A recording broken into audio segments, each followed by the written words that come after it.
The Adventure of Wisteria Lodge, by Sir Arthur Conan Doyle. Chapter 1. The Singular Experience of Mr. John Scott Eccles. I find it recorded in my notebook that it was a bleak and windy day towards the end of March in the year 1892. Holmes had received a telegram while we sat at our lunch, and he had scribbled a reply. He made no remark, but the matter remained in his thoughts, for he stood in front of the fire afterwards with a thoughtful face, smoking his pipe, and casting an occasional glance at the message. Suddenly he turned upon me with a mischievous twinkle in his eyes. "I suppose, Watson, we must look upon you as a man of letters," said he. "How do you define the word grotesque?" "Strange. Remarkable," I suggested. He shook his head at my definition. "There is surely something more than that," said he. "Some underlying suggestion of the tragic and the terrible. If you cast your mind back to some of those narratives with which you have afflicted a long-suffering public, you will recognize how often the grotesque has deepened into the criminal. Think of that little affair of the red-headed men. That was grotesque enough in the outset, and yet it ended in a desperate attempt at robbery. Or, again, there was that most grotesque affair of the 5 orange pips, which led straight to a murderous conspiracy. The word puts me on the alert." "Have you it there?" I asked. He read the telegram aloud. "Have just had most incredible and grotesque experience. May I consult you? Scott Eccles, Post Office, Charing Cross. Man or woman?" I asked. "Oh, man, of course." "No woman would ever send a reply-paid telegram. She would have come. Will you see him? My dear Watson, you know how bored I have been since we locked up Colonel Carruthers. My mind is like a racing engine, tearing itself to pieces because it is not connected up with the work for which it was built. Life is commonplace. The papers are sterile. Audacity and romance seem to have passed forever from the criminal world. Can you ask me, then, whether I am ready to look into any new problem, however trivial it may prove? But here, unless I am mistaken, is our client." A measured step was heard upon the stairs, and a moment later a stout, tall, gray-whiskered, and solemnly respectable person was ushered into the room. His life history was written in his heavy features and pompous manner. From his spats to his gold-rimmed spectacles, he was a conservative, a churchman, a good citizen, orthodox and conventional to the last degree. But some amazing experience had disturbed his native composure and left its traces in his bristling hair, his flushed, angry cheeks, and his flurried, excited manner. He plunged instantly into his business. "I have had a most singular and unpleasant experience, Mr. Holmes," said he. "Never in my life have I been placed in such a situation. It is most improper, most outrageous. I must insist upon some explanation." He swelled and puffed in his anger. "Pray sit down, Mr. Scott Eccles," said Holmes in a soothing voice. "May I ask, in the first place, why you came to me at all?" "Well, sir, it did not appear to be a matter which concerned the police, and yet, when you have heard the facts, you must admit that I could not leave it where it was. Private detectives are a class with whom I have absolutely no sympathy, but nonetheless, having heard your name—" "Quite so. But, in the second place, why did you not come at once?" Holmes glanced at his watch. "It is 2:15, he said. "Your telegram was dispatched about 1. But no one can glance at your toilet and attire without seeing that your disturbance dates from the moment of your waking." Our client smoothed down his unbrushed hair and felt his unshaven chin. "You are right, Mr. Holmes. I never gave a thought to my toilet. I was only too glad to get out of such a house. But I have been running round making inquiries before I came to you. I went to the house agents, you know, and they said that Mr. Garcia's rent was paid up all right, and that everything was in order at Wisteria Lodge." "Come, come, sir," said Holmes, laughing. "You are like my friend Dr. Watson, who has a bad habit of telling his stories wrong end foremost. Please arrange your thoughts and let me know, in their due sequence, exactly what those events are which have sent you out unbrushed and unkempt, with dress boots and waistcoat buttoned awry in search of advice and assistance."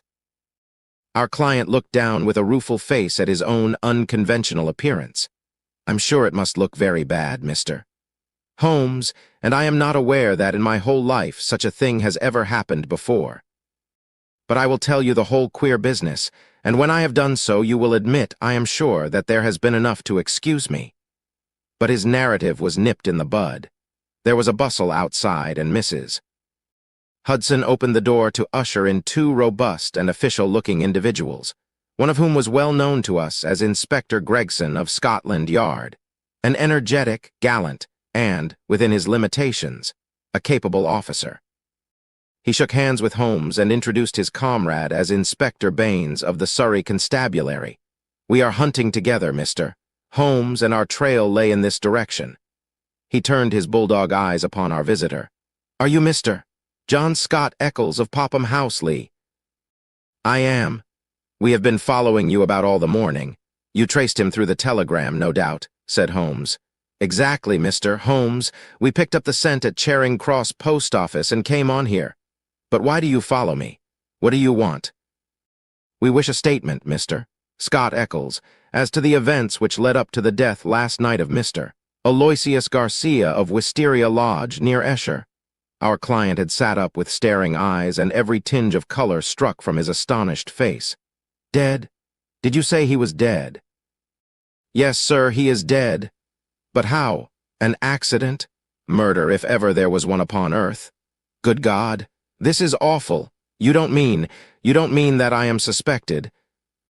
"A letter of yours was found in the dead man's pocket, and we know by it that you had planned to pass last night at his house." "So I did." "Oh, you did you?" Out came the official notebook. "Wait a bit, Gregson," said Sherlock Holmes. "All you desire is a plain statement, is it not? And it is my duty to warn Mr. Scott Eccles that it may be used against him. Mr. Eccles was going to tell us about it when you entered the room. I think, Watson, a brandy and soda would do him no harm.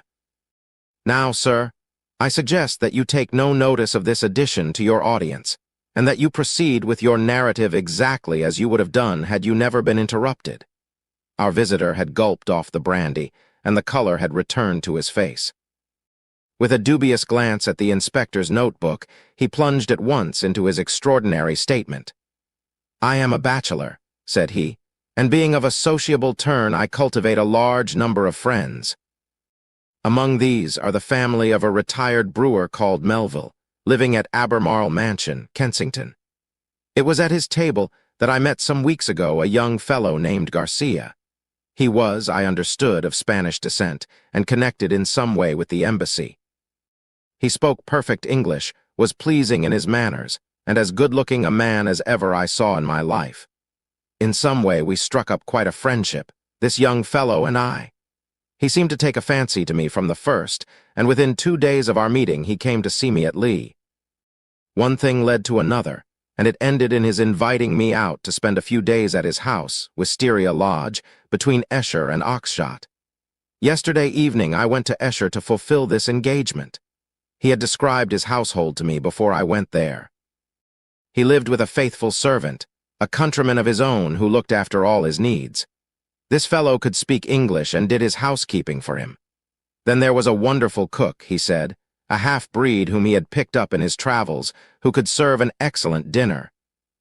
I remember that he remarked what a queer household it was to find in the heart of Surrey, and that I agreed with him, though it has proved a good deal queerer than I thought. I drove to the place, about 2 miles on the south side of Esher. The house was a fair-sized one, standing back from the road, with a curving drive which was banked with high evergreen shrubs. It was an old, tumble-down building in a crazy state of disrepair. When the trap pulled up on the grass-grown drive in front of the blotched and weather-stained door, I had doubts as to my wisdom in visiting a man whom I knew so slightly. He opened the door himself, however, and greeted me with a great show of cordiality. I was handed over to the manservant, a melancholy, swarthy individual who led the way, my bag in his hand, to my bedroom. The whole place was depressing. Our dinner was tete-a-tete, and though my host did his best to be entertaining, his thoughts seemed to continually wander, and he talked so vaguely and wildly that I could hardly understand him. He continually drummed his fingers on the table, gnawed his nails, and gave other signs of nervous impatience.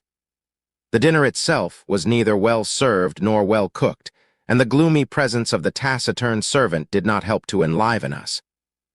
I can assure you that many times in the course of the evening, I wished that I could invent some excuse which would take me back to Lee. One thing comes back to my memory which may have a bearing upon the business that you two gentlemen are investigating. I thought nothing of it at the time. Near the end of dinner, a note was handed in by the servant. I noticed that after my host had read it, he seemed even more distrait and strange than before. He gave up all pretense at conversation and sat, smoking endless cigarettes, lost in his own thoughts, but he made no remark as to the contents. About 11, I was glad to go to bed. Some time later, Garcia looked in at my door. The room was dark at the time, and asked me if I had rung. I said that I had not. He apologized for having disturbed me so late, saying that it was nearly 1 o'clock. I dropped off after this and slept soundly all night. And now I come to the amazing part of my tale. When I woke, it was broad daylight. I glanced at my watch, and the time was nearly 9. I had particularly asked to be called at 8, so I was very much astonished at this forgetfulness. I sprang up and rang for the servant. There was no response. I rang again and again with the same result. Then I came to the conclusion that the bell was out of order. I huddled on my clothes and hurried downstairs in an exceedingly bad temper to order some hot water. You can imagine my surprise when I found that there was no one there. I shouted in the hall. There was no answer. Then I ran from room to room. All were deserted. My host had shown me which was his bedroom the night before, so I knocked at the door. No reply. I turned the handle and walked in. The room was empty and the bed had never been slept in. He had gone with the rest. The foreign host, the foreign footman, the foreign cook, all had vanished in the night. That was the end of my visit to Wisteria Lodge. Sherlock Holmes was rubbing his hands and chuckling as he added this bizarre incident to his collection of strange episodes. "Your experience is, so far as I know, perfectly unique," said he. "May I ask, sir, what you did then?" I was furious. My first idea was that I had been the victim of some absurd practical joke. I packed my things, banged the hall door behind me, and set off for Esher with my bag in my hand. I called at Allen Brothers, the chief land agents in the village, and found that it was from this firm that the villa had been rented. It struck me that the whole proceeding could hardly be for the purpose of making a fool of me, and that the main object must be to get out of the rent. It is late in March, so quarter day is at hand. But this theory would not work. The agent was obliged to me for my warning, but told me that the rent had been paid in advance. Then I made my way to town and called at the Spanish embassy. The man was unknown there. After this, I went to see Melville, at whose house I had first met Garcia, but I found that he really knew rather less about him than I did. Finally, when I got your reply to my wire, I came out to you, since I gather that you are a person who gives advice in difficult cases. But now, Mr. Inspector, I understand from what you said when you entered the room that you can carry the story on, and that some tragedy had occurred. I can assure you that every word I have said is the truth, and that, outside of what I have told you, I know absolutely nothing about the fate of this man. My only desire is to help the law in every possible way. I am sure of it, Mr. Scott Eccles. I am sure of it, said Inspector Gregson in a very amiable tone. I am bound to say that everything which you have said agrees very closely with the facts as they have come to our notice. For example, there was that note which arrived during dinner. Did you chance to observe what became of it? Yes, I did.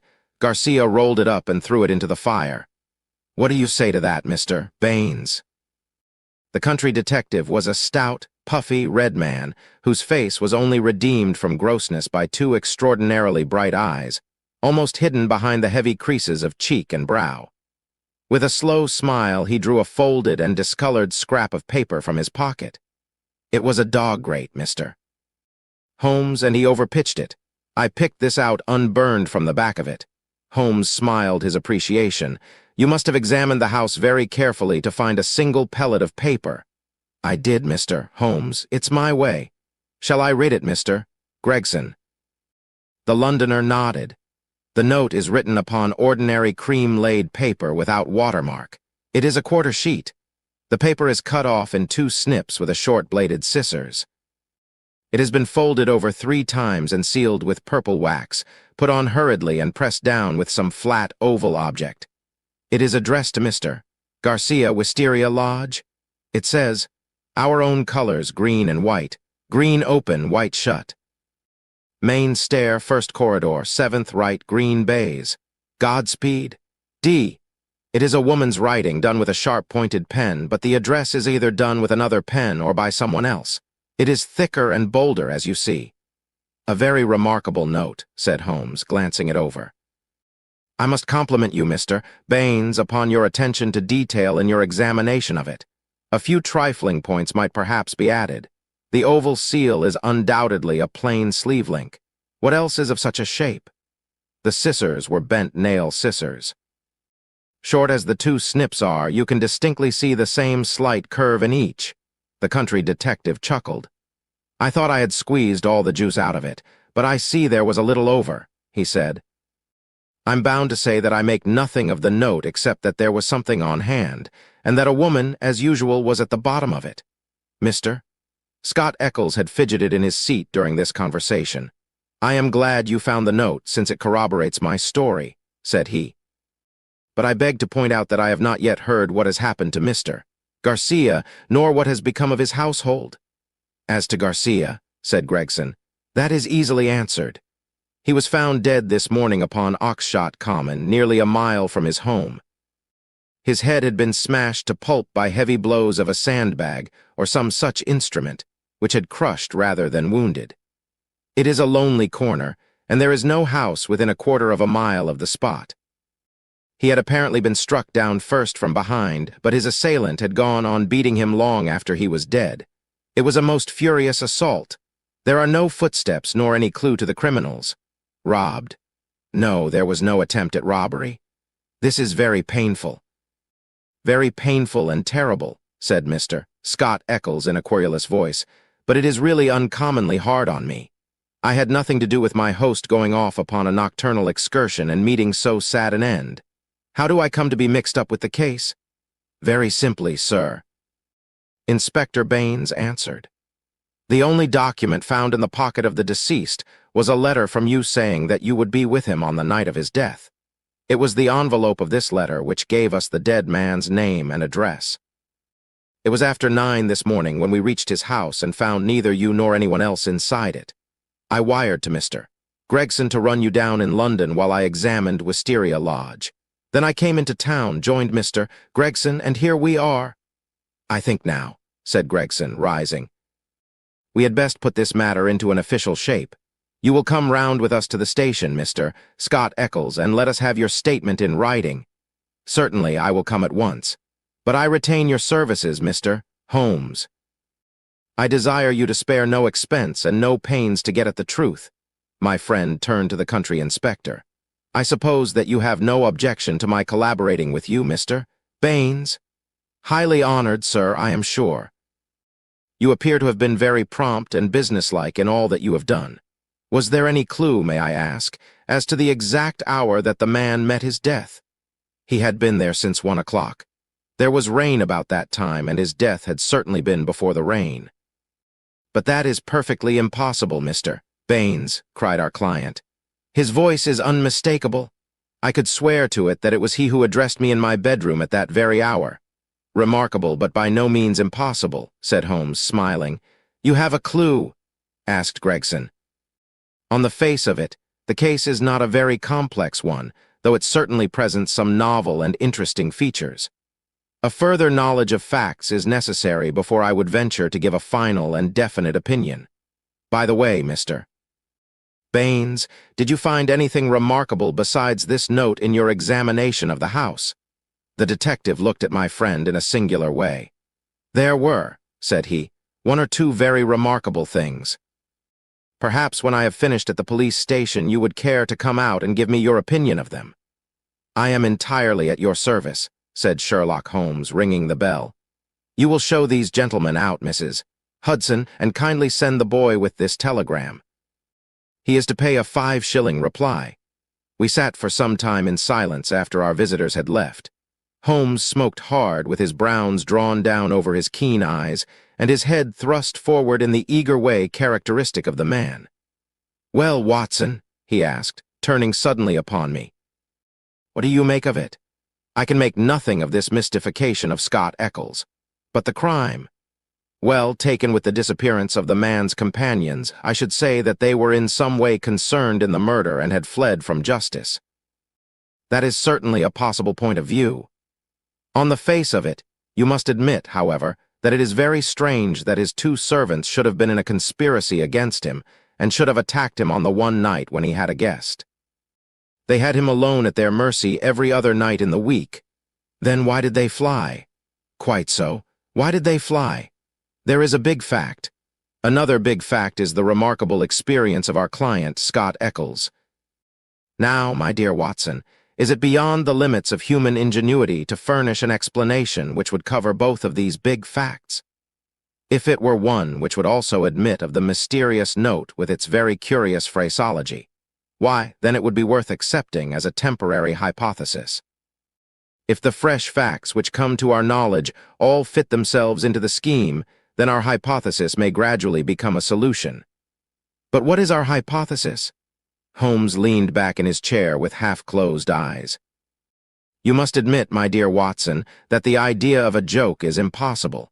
There were grave events afoot, as the sequel showed, and the coaxing of Scott Eccles to Wisteria Lodge had some connection with them. But what possible connection? Let us take it link by link. There is, on the face of it, something unnatural about this strange and sudden friendship between the young Spaniard and Scott Eccles. It was the former who forced the pace. He called upon Eccles at the other end of London on the very day after he first met him, and he kept in close touch with him until he got him down to Esher. Now, what did he want with Eccles? What could Eccles supply? I see no charm in the man. He is not particularly intelligent. Not a man likely to be congenial to a quick-witted Latin. Why, then, was he picked out from all the other people whom Garcia met as particularly suited to his purpose? Has he any one outstanding quality?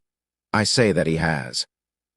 He is the very type of conventional British respectability, and the very man as a witness to impress another Briton. You saw yourself how neither of the inspectors dreamed of questioning his statement, extraordinary as it was. But what was he to witness? Nothing, as things turned out, but everything had they gone another way. That is how I read the matter. I see he might have proved an alibi. Exactly, my dear Watson, he might have proved an alibi.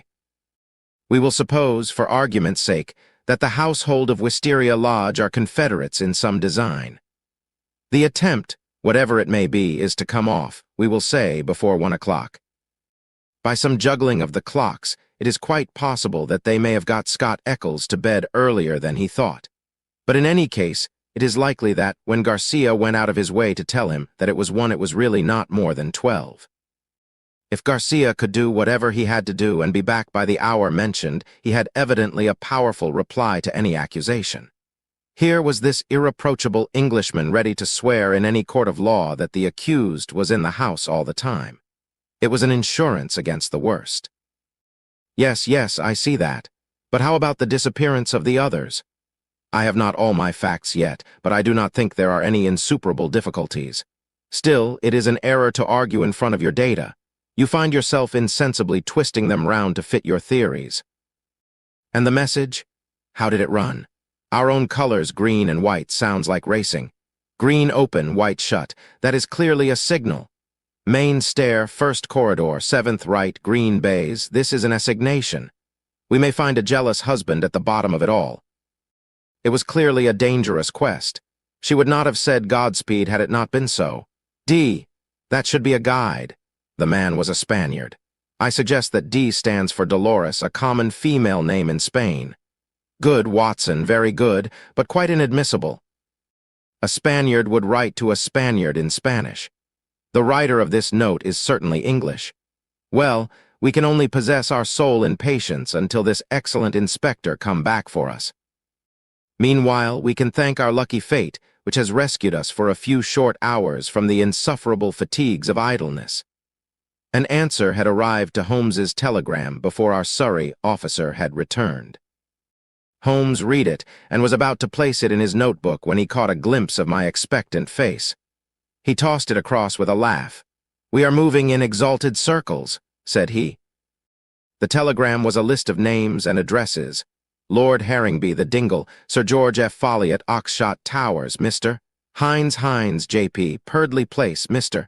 James Baker Williams, Fortin Old Hall, Mr. Henderson, High Gable, Rev. Joshua Stone, Nether Walsling. "This is a very obvious way of limiting our field of operations," said Holmes. "No doubt Baines, with his methodical mind, has already adopted some similar plan. I don't quite understand." "Well, my dear fellow, we have already arrived at the conclusion that the message received by Garcia at dinner was an appointment or an assignation. Now, if the obvious reading of it is correct, and in order to keep the tryst one has to ascend a main stair and seek the 7th door in a corridor, it is perfectly clear that the house is a very large one.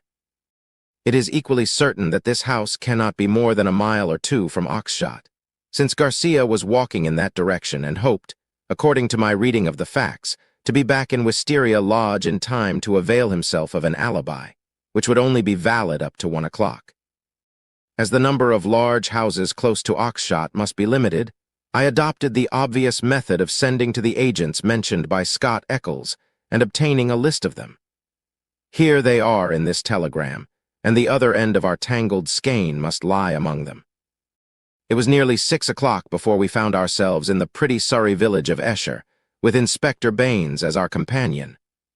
Holmes and I had taken things for the night and found comfortable quarters at the Bull. Finally, we set out in the company of the detective on our visit to Wisteria Lodge. It was a cold, dark March evening, with a sharp wind and a fine rain beating upon our faces, a fit setting for the wild common over which our road passed, and the tragic goal to which it led us. Chapter 2. The Tiger of San Pedro. A cold and melancholy walk of a couple of miles brought us to a high wooden gate which opened into a gloomy avenue of chestnuts. The curved and shadowed drive led us to a low, dark house, pitch black against a slate-colored sky. From the front window upon the left of the door there peeped a glimmer of a feeble light. "There's a constable in possession," said Baines. "I'll knock at the window." He stepped across the grass plot and tapped with his hand on the pane. Through the fogged glass, I dimly saw a man spring up from a chair beside the fire and heard a sharp cry from within the room. An instant later, a white-faced, hard-breathing policeman had opened the door, the candle wavering in his trembling hand. "What's the matter, Walters?" asked Baines sharply. The man mopped his forehead with his handkerchief and gave a long sigh of relief. "I am glad you have come, sir. It has been a long evening, and I don't think my nerve is as good as it was." "Your nerve, Walters? I should not have thought you had a nerve in your body." "Well, sir, it's this lonely, silent house and the queer thing in the kitchen.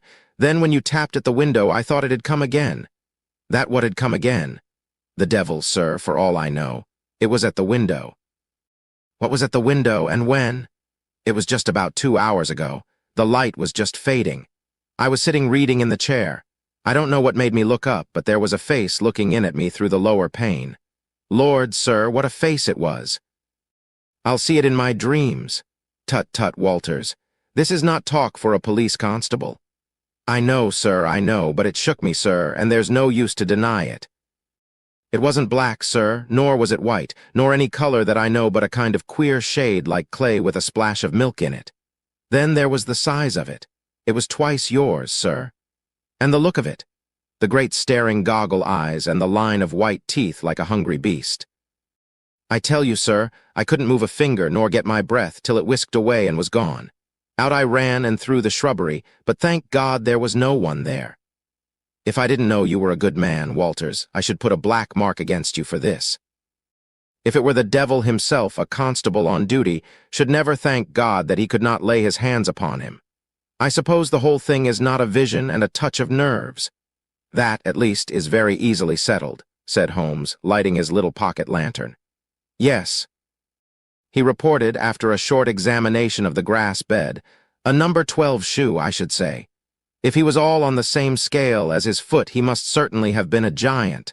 What became of him? He seems to have broken through the shrubbery and made for the road."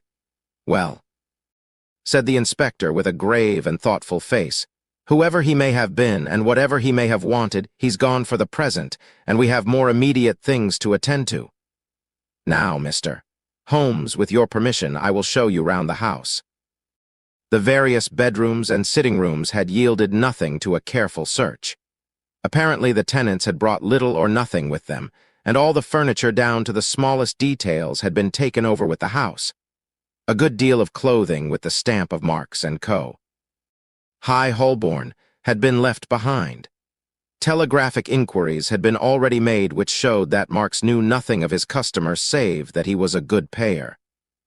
Odds and ends, some pipes, a few novels, 2 of them in Spanish, an old-fashioned pinfire revolver, and a guitar were among the personal property. "Nothing in all this," said Baines, stalking, candle in hand, from room to room. "But now, Mr. Holmes, I invite your attention to the kitchen." It was a gloomy, high-ceilinged room at the back of the house, with a straw litter in one corner, which served apparently as a bed for the cook.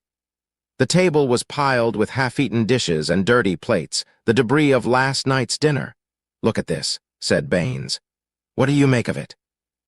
He held up his candle before an extraordinary object which stood at the back of the dresser. It was so wrinkled and shrunken and withered that it was difficult to say what it might have been. One could but say that it was black and leathery, and that it bore some resemblance to a dwarfish human figure. At first, as I examined it, I thought that it was a mummified Negro baby, and then it seemed a very twisted and ancient monkey. Finally, I was left in doubt as to whether it was animal or human. A double band of white shells were strung round the center of it. Very interesting indeed," said Holmes, peering at this sinister relic. "Anything more?" In silence, Baines led the way to the sink and held forward his candle. The limbs and body of some large, white bird, torn savagely to pieces with the feathers still on, were littered all over it. Holmes pointed to the wattles on the severed head. "A white cock," said he. "Most interesting. It is really a very curious case. But Mr. Baines had kept his most sinister exhibit to the last. From under the sink he drew a zinc pail which contained a quantity of blood. Then from the table he took a platter heaped with small pieces of charred bone. "Something has been killed and something has been burned. We raked all these out of the fire. We had a doctor in this morning. He says that they are not human." Holmes smiled and rubbed his hands. "I must congratulate you, Inspector, on handling so distinctive and instructive a case. Your powers, if I may say so without offense, seem superior to your opportunities." Inspector Baines's small eyes twinkled with pleasure. "You're right, Mr. Holmes. We stagnate in the provinces. A case of this sort gives a man a chance, and I hope that I shall take it. What do you make of these bones? A lamb, I should say, or a kid. And the white cock. Curious, Mr. Baines, very curious. I should say almost unique. Yes, sir, there must have been some very strange people with some very strange ways in this house. One of them is dead. Did his companions follow him and kill him? If they did, we should have them, for every port is watched. But my own views are different. Yes, sir, my own views are very different. You have a theory, then? And I'll work it myself, Mr. Holmes. It's only due to my own credit to do so. Your name is made, but I have still to make mine. I should be glad to be able to say afterwards that I had solved it without your help." Holmes laughed good-humoredly. "Well, well, Inspector," said he. "Do you follow your path, and I will follow mine. My results are always very much at your service if you care to apply to me for them. I think that I have seen all that I wish in this house, and that my time may be more profitably employed elsewhere. Au revoir and good luck." I could tell by numerous subtle signs, which might have been lost upon anyone but myself, that Holmes was on a hot scent. As impassive as ever to the casual observer, there were none the less a subdued eagerness and suggestion of tension in his brightened eyes and brisker manner, which assured me that the game was afoot. After his habit he said nothing, and after mine I asked no questions. Sufficient for me to share the sport and lend my humble help to the capture without distracting that intent brain with needless interruption. All would come round to me in due time. I waited, therefore. But to my ever-deepening disappointment I waited in vain. Day succeeded day, and my friend took no step forward. One morning he spent in town, and I learned from a casual reference that he had visited the British Museum. Save for this one excursion, he spent his days in long and often solitary walks, or in chatting with a number of village gossips whose acquaintance he had cultivated. "I'm sure, Watson, a week in the country will be invaluable to you," he remarked. "It is very pleasant to see the first green shoots upon the hedges and the catkins on the hazels once again. With a spud, a tin box, and an elementary book on botany, there are instructive days to be spent." He prowled about with this equipment himself, but it was a poor show of plants which he would bring back of an evening. Occasionally in our rambles we came across Inspector Baines. His fat, red face wreathed itself in smiles, and his small eyes glittered as he greeted my companion. He said little about the case, but from that little we gathered that he also was not dissatisfied at the course of events.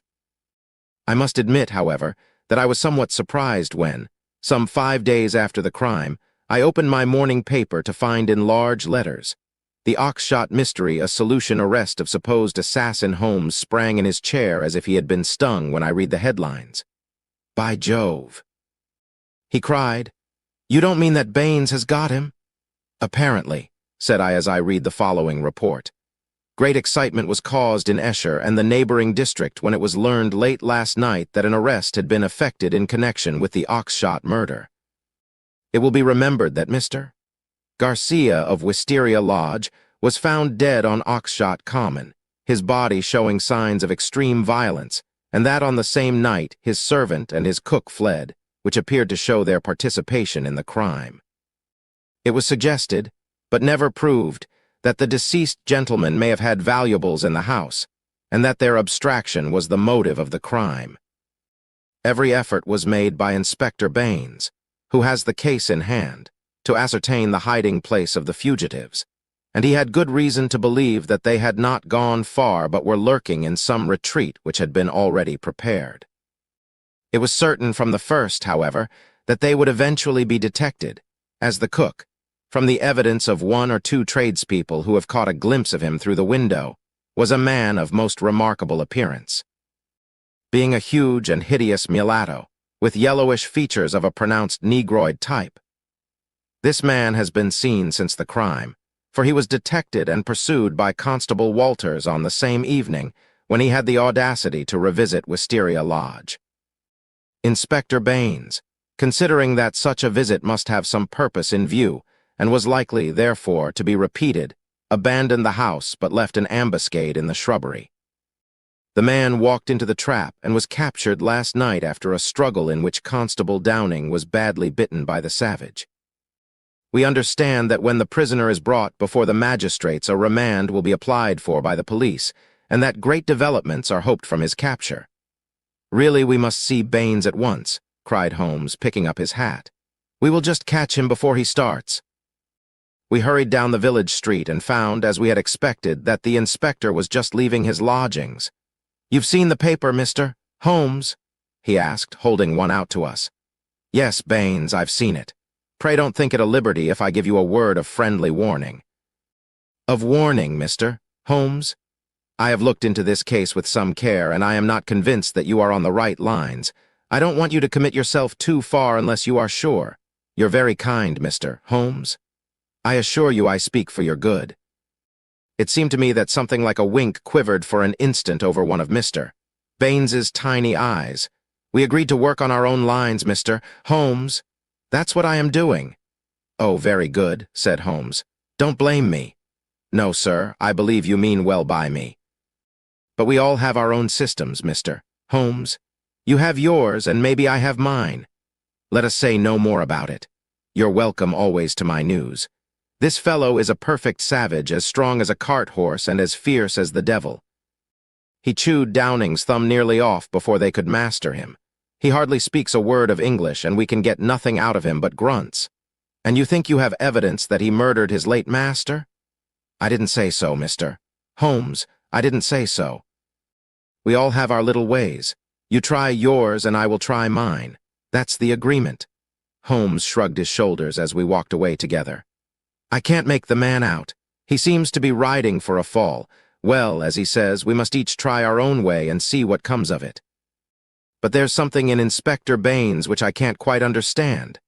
"Just sit down in that chair, Watson," said Sherlock Holmes when we had returned to our apartment at the Bull. "I want to put you in touch with the situation, as I may need your help tonight. Let me show you the evolution of this case so far as I have been able to follow it. Simple as it has been in its leading features, it has none the less presented surprising difficulties in the way of an arrest. There are gaps in that direction which we have still to fill. We will go back to the note which was handed in to Garcia upon the evening of his death. We may put aside this idea of Baines's that Garcia's servants were concerned in the matter. The proof of this lies in the fact that it was he who had arranged for the presence of Scott Eccles, which could only have been done for the purpose of an alibi.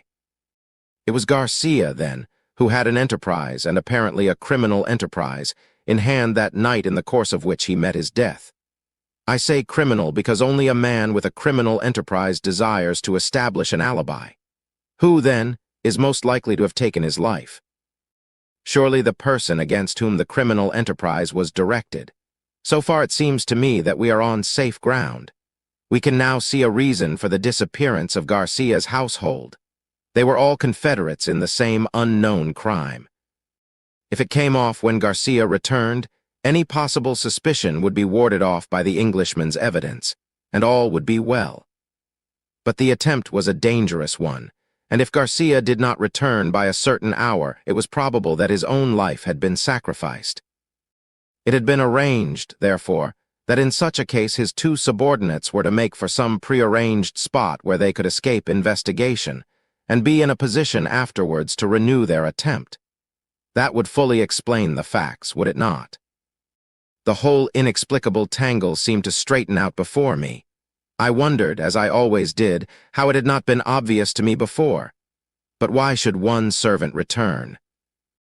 We can imagine that in the confusion of flight something precious, something which he could not bear to part with, had been left behind. That would explain his persistence, would it not? Well, what is the next step? The next step is the note received by Garcia at the dinner. It indicates a confederate at the other end. Now, where was the other end? I have already shown you that it could only lie in some large house, and that the number of large houses is limited. My first days in this village were devoted to a series of walks in which, in the intervals of my botanical researches, I made a reconnaissance of all the large houses and an examination of the family history of the occupants. One house, and only one, riveted my attention. It is the famous old Jacobean Grange of High Gable, 1 mile on the farther side of Oxshott, and less than half a mile from the scene of the tragedy. The other mansions belong to prosaic and respectable people who live far aloof from romance. But Mr. Henderson of High Gable was by all accounts a curious man to whom curious adventures might befall. I concentrated my attention, therefore, upon him and his household. A singular set of people, Watson. The man himself, the most singular of them all. I managed to see him on a plausible pretext, but I seemed to read in his dark, deep-set, brooding eyes that he was perfectly aware of my true business. He is a man of 50, strong, active, with iron-gray hair, great bunched black eyebrows, the step of a deer and the air of an emperor. A fierce, masterful man with a red-hot spirit behind his parchment face. He is either a foreigner or has lived long in the tropics, for he is yellow and sapless but tough as whipcord. His friend and secretary, Mr. Lucas, is undoubtedly a foreigner, chocolate brown, wily, suave, and cat-like, with a poisonous gentleness of speech.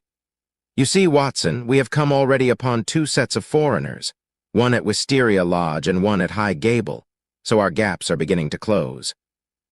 These 2 men, close and confidential friends, are the center of the household, but there is one other person who for our immediate purpose may be even more important. Henderson has 2 children, girls of 11 and 13. Their governess is a Miss Burnett, an Englishwoman of 40 or thereabouts. There is also one confidential manservant. This little group forms the real family, for they travel about together, and Henderson is a great traveler, always on the move.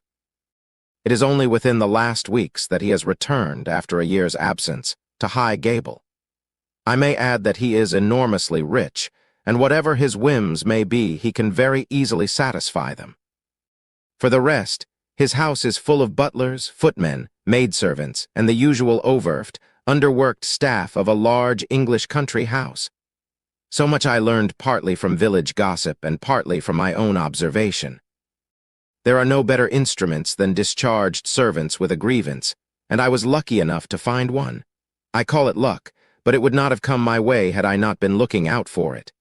As Baines remarks, we all have our systems. It was my system which enabled me to find John Warner, late gardener of High Gable, sacked in a moment of temper by his imperious employer. He in turn had friends among the indoor servants who unite in their fear and dislike of their master. So I had my key to the secrets of the establishment. Curious people, Watson? I don't pretend to understand it all yet, but very curious people anyway. It's a double-winged house, and the servants live on one side, the family on the other.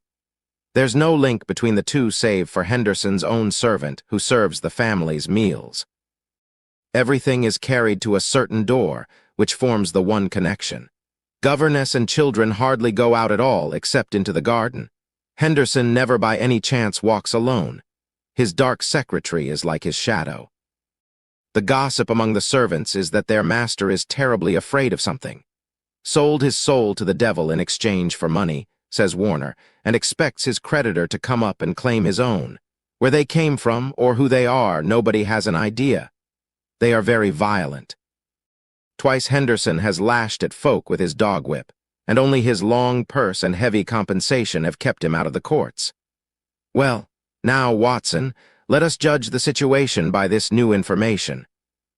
We may take it that the letter came out of this strange household and was an invitation to Garcia to carry out some attempt which had already been planned. Who wrote the note? It was someone within the citadel, and it was a woman. Who then but Miss Burnett, the governess? All our reasoning seems to point that way. At any rate, we may take it as a hypothesis and see what consequences it would entail. I may add that Miss Burnett's age and character make it certain that my first idea that there might be a love interest in our story is out of the question. If she wrote the note, she was presumably the friend and confederate of Garcia. What, then, might she be expected to do if she heard of his death? If he met it in some nefarious enterprise, her lips might be sealed. Still, in her heart, she must retain bitterness and hatred against those who had killed him, and would presumably help so far as she could to have revenge upon them. Could we see her, then, and try to use her? That was my first thought. But now we come to a sinister fact. Miss Burnett has not been seen by any human eye since the night of the murder. From that evening she has utterly vanished. Is she alive? Has she perhaps met her end on the same night as the friend whom she had summoned? Or is she merely a prisoner? There is the point which we still have to decide. You will appreciate the difficulty of the situation, Watson. There is nothing upon which we can apply for a warrant. Our whole scheme might seem fantastic if laid before a magistrate.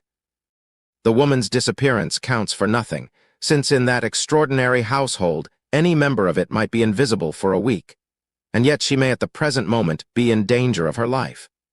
All I can do is to watch the house and leave my agent, Warner, on guard at the gates. We can't let such a situation continue. If the law can do nothing, we must take the risk ourselves. What do you suggest? I know which is her room. It is accessible from the top of an outhouse. My suggestion is that you and I go tonight and see if we can strike at the very heart of the mystery. It was not, I must confess, a very alluring prospect. The old house with its atmosphere of murder, the singular and formidable inhabitants, the unknown dangers of the approach, and the fact that we were putting ourselves legally in a false position all combined to damp my ardor. But there was something in the ice-cold reasoning of Holmes which made it impossible to shrink from any adventure which he might recommend. One knew that thus, and only thus, could a solution be found. I clasped his hand in silence, and the die was cast.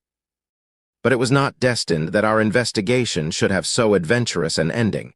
It was about 5 o'clock, and the shadows of the March evening were beginning to fall when an excited rustic rushed into our room.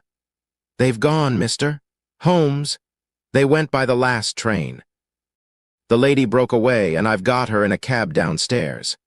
"Excellent, Warner," cried Holmes, springing to his feet. "Watson, the gaps are closing rapidly." In the cab was a woman, half collapsed from nervous exhaustion. She bore upon her aquiline and emaciated face the traces of some recent tragedy. Her head hung listlessly upon her breast, but as she raised it and turned her dull eyes upon us, I saw that her pupils were dark dots in the center of the broad gray iris.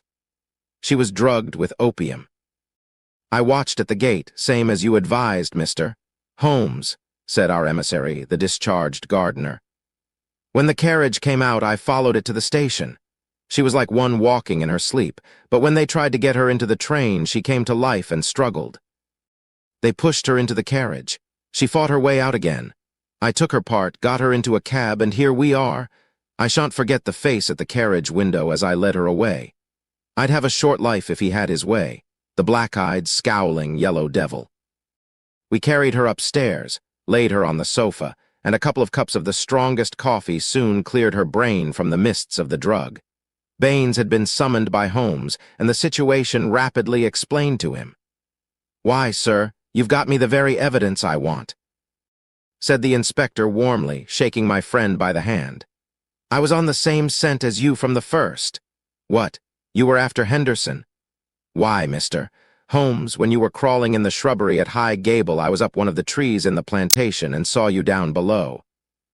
It was just who would get his evidence first. Then why did you arrest the mulatto?" Baines chuckled. "I was sure Henderson, as he calls himself, felt that he was suspected and that he would lie low and make no move so long as he thought he was in any danger. I arrested the wrong man to make him believe that our eyes were off him.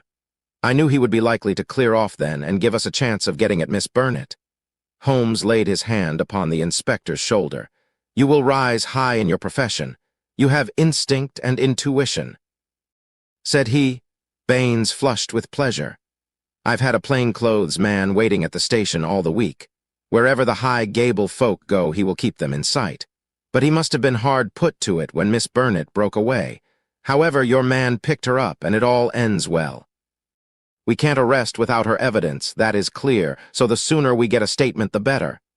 "Every minute she gets stronger," said Holmes, glancing at the governess. "But tell me, Baines, who is this man Henderson?" "Henderson," the inspector answered, "is Don Murillo, once called the Tiger of San Pedro." The Tiger of San Pedro. The whole history of the man came back to me in a flash. He had made his name as the most lewd and bloodthirsty tyrant that had ever governed any country with a pretense to civilization. Strong, fearless, and energetic, he had sufficient virtue to enable him to impose his odious vices upon a cowering people for 10 or 12 years. His name was a terror through all Central America. At the end of that time, there was a universal rising against him. But he was as cunning as he was cruel, and at the first whisper of coming trouble, he had secretly conveyed his treasures aboard a ship, which was manned by devoted adherents. It was an empty palace which was stormed by the insurgents next day. The dictator, his 2 children, his secretary, and his wealth had all escaped them. From that moment he had vanished from the world, and his identity had been a frequent subject for comment in the European press. "Yes, sir, Don Murillo, the Tiger of San Pedro," said Baines. "If you look it up, you will find that the San Pedro colors are green and white, same as in the note, Mr. Holmes. Henderson he called himself, but I traced him back, Paris and Rome and Madrid to Barcelona, where his ship came in '86.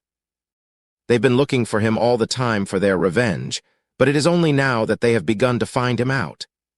"They discovered him a year ago," said Miss Burnett, who had sat up and was now intently following the conversation. "Once already his life has been attempted, but some evil spirit shielded him. Now again, it is the noble, chivalrous Garcia who has fallen while the monster goes safe. But another will come, and yet another, until some day justice will be done. That is as certain as the rise of tomorrow's sun." Her thin hands clenched, and her worn face blanched with the passion of her hatred. "But how come you into this matter, Miss Burnett?" asked Holmes. "How can an English lady join in such a murderous affair?" "I join in it because there is no other way in the world by which justice can be gained. What does the law of England care for the rivers of blood shed years ago in San Pedro, or for the shipload of treasure which this man has stolen? To you, they are like crimes committed in some other planet. But we know. We have learned the truth in sorrow and in suffering. To us there is no fiend in hell like Juan Murillo, and no peace in life while his victims still cry for vengeance. No doubt, said Holmes, he was as you say. I have heard that he was atrocious. But how are you affected? I will tell you it all. This villain's policy was to murder, on one pretext or another, every man who showed such promise that he might in time come to be a dangerous rival. My husband. Yes, my real name is Signora Victor Durando. Was the San Pedro minister in London. He met me and married me there.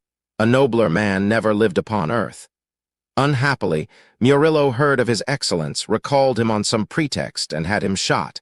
With a premonition of his fate, he had refused to take me with him. His estates were confiscated, and I was left with a pittance and a broken heart. Then came the downfall of the tyrant. He escaped, as you have just described. But the many whose lives he had ruined, whose nearest and dearest had suffered torture and death at his hands, would not let the matter rest. They banded themselves into a society which should never be dissolved until the work was done. It was my part, after we had discovered in the transformed Henderson the fallen despot, to attach myself to his household and keep the others in touch with his movements. This I was able to do by securing the position of governess in his family. He little knew that the woman who faced him at every meal was the woman whose husband he had hurried at an hour's notice into eternity. I smiled on him, did my duty to his children, and bided my time. An attempt was made in Paris and failed. We zigzagged swiftly here and there over Europe to throw off the pursuers and finally returned to this house, which he had taken upon his first arrival in England. But here also the ministers of justice were waiting. Knowing that he would return there, Garcia, who is the son of the former highest dignitary in San Pedro, was waiting with two trusty companions of humble station, all three fired with the same reasons for revenge. He could do little during the day, for Murillo took every precaution and never went out save with his satellite Lucas, or Lopez as he was known in the days of his greatness. At night, however, he slept alone, and the avenger might find him. On a certain evening, which had been prearranged, I sent my friend final instructions, for the man was forever on the alert and continually changed his room. I was to see that the doors were open, and the signal of a green or white light in a window which faced the drive was to give notice if all was safe or if the attempt had better be postponed. But everything went wrong with us. In some way I had excited the suspicion of Lopez, the secretary. He crept up behind me and sprang upon me just as I had finished the note. He and his master dragged me to my room and held judgment upon me as a convicted traitress. Then, and there they would have plunged their knives into me could they have seen how to escape the consequences of the deed. Finally, after much debate, they concluded that my murder was too dangerous, but they determined to get rid forever of Garcia. They had gagged me, and Murillo twisted my arm round until I gave him the address. I swear that he might have twisted it off had I understood what it would mean to Garcia. Lopez addressed the note which I had written, sealed it with his sleeve link, and sent it by the hand of the servant, Jose. How they murdered him I do not know, save that it was Murillo's hand who struck him down, for Lopez had remained to guard me. I believe he must have waited among the gorse bushes through which the path winds and struck him down as he passed. At first, they were of a mind to let him enter the house and to kill him as a detected burglar. But they argued that if they were mixed up in an inquiry, their own identity would at once be publicly disclosed, and they would be open to further attacks.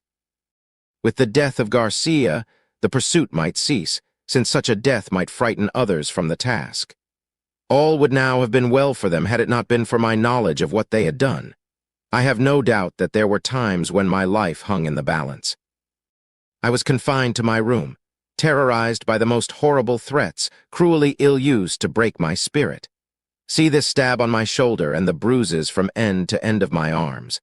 And a gag was thrust into my mouth on the one occasion when I tried to call from the window.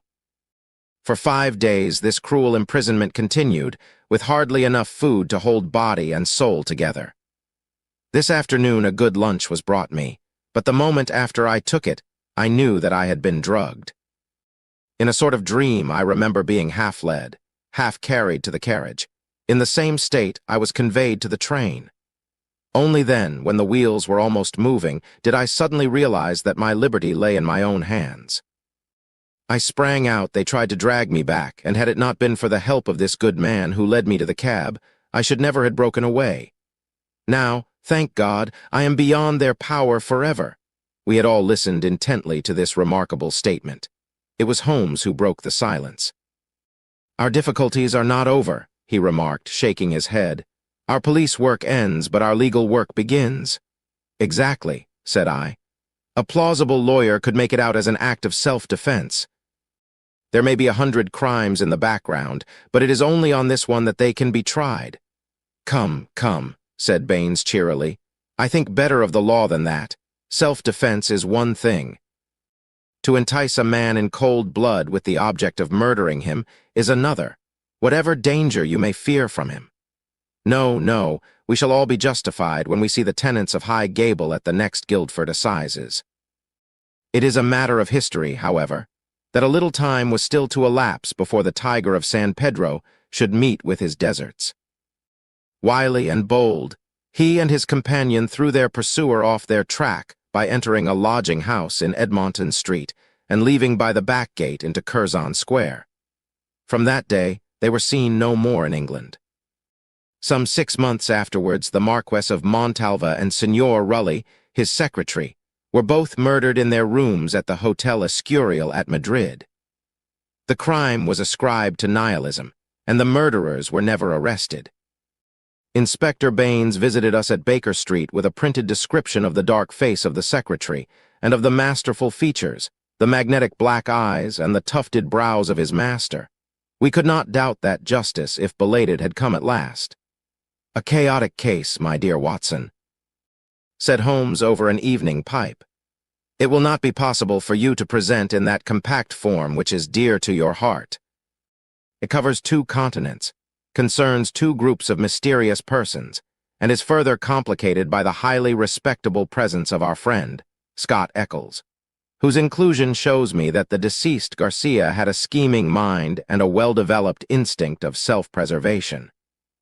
It is remarkable only for the fact that amid a perfect jungle of possibilities, we, with our worthy collaborator, the inspector, have kept our close hold on the essentials and so been guided along the crooked and winding path. Is there any point which is not quite clear to you? The object of the mulatto cook's return? I think that the strange creature in the kitchen may account for it. The man was a primitive savage from the backwoods of San Pedro, and this was his fetish, when his companion and he had fled to some prearranged retreat. Already occupied, no doubt by a confederate, the companion had persuaded him to leave so compromising an article of furniture. But the mulatto's heart was with it, and he was driven back to it next day when, on reconnoitering through the window, he found policeman Walters in possession. He waited 3 days longer, and then his piety or his superstition drove him to try once more. Inspector Baines, who, with his usual astuteness, had minimized the incident before me, had really recognized its importance and had left a trap into which the creature walked. Any other point, Watson? The torn bird, the pail of blood, the charred bones, all the mystery of that weird kitchen. Holmes smiled as he turned up an entry in his notebook. I spent a morning in the British Museum reading up on that and other points. Here is a quotation from Eckermann's voodooism and the Negroid religions. The true voodoo worshipper attempts nothing of importance without certain sacrifices which are intended to propitiate his unclean gods. In extreme cases, these rites take the form of human sacrifices followed by cannibalism. The more usual victims are a white cock, which is plucked in pieces alive, or a black goat, whose throat is cut and body burned. So you see, our savage friend was very orthodox in his ritual. It is grotesque, Watson, Holmes added, as he slowly fastened his notebook. But, as I have had occasion to remark, there is but one step from the grotesque to the horrible,